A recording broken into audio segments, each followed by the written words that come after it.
Now, who do you have in the room with you?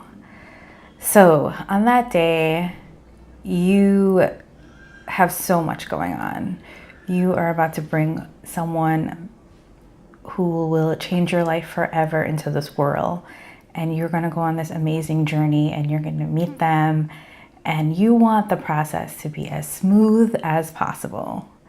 You want to be filled with love, and you want love to just kind of like surround the whole room.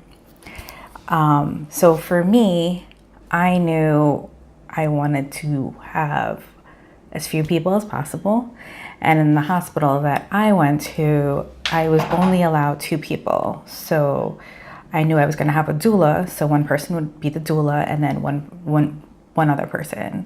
And for me, that person was my husband. I didn't have anyone in the waiting room area because I didn't want that additional stress of, people calling him or texting him or even reaching out to the doula and asking, what's happening. I knew the process was going to be long just because I did the research. Typically it takes, a day. And I went in early because I was induced. I didn't get to labor at home. I knew it was going to be a long process, and I didn't want to have those phone calls. I didn't want to be stressed out. I didn't want to get the text messages. I didn't want to hear the dings or the vibration. So I kept it simple, and I labored. I gave birth, and then I contacted my family. And that was what I thought was the best thing for me. Additionally, in the room, things that I thought were important, I had in the room with me.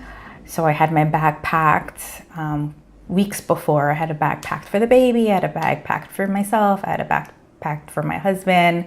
And then I had things in the room that just made me feel more centered and connected. And these are things that I spoke to my midwife and doula about, what basically I could do. I also went on a hospital tour, and they told me what we could do within the room.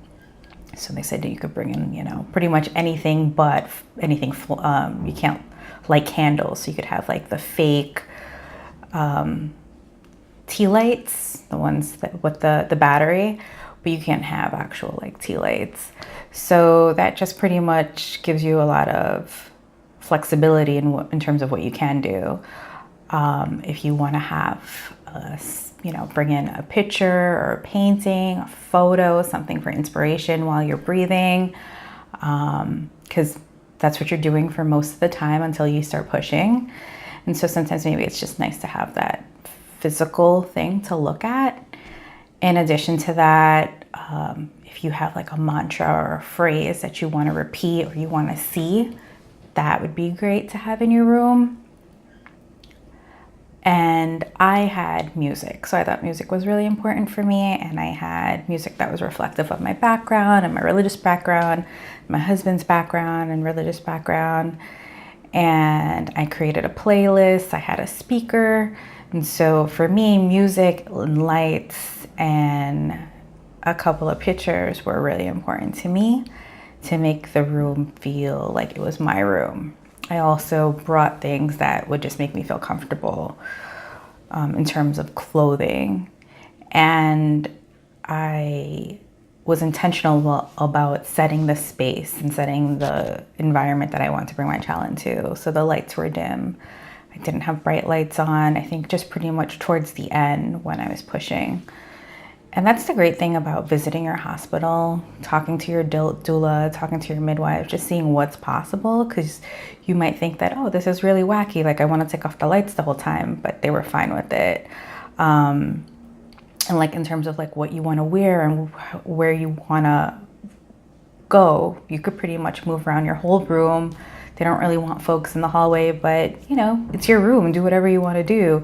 Unless you're sharing a room, but if you have your own room, it's great. Just use that, make it your own. You're about to bring a special person into this world, so you create the terms. And if you're in a room and someone is not creating that space for you to be the best that you could be in that moment, remember that they're a guest and they could be asked to leave. That's the great thing about being the most powerful person in the room. You were the mom, and you could say who's in the room and who's not in the room. And you could also say who's in, who you want to have in the waiting area, or you don't want to have in the waiting area, or if you want to wait till you're done. The most important thing for you to do is to bring your child in as seamless as possible. There's going to be a lot of ups and downs. It's going to be a long day/night, but you want to create that space and you want to be engulfed in love. And so however you have to do that, do that.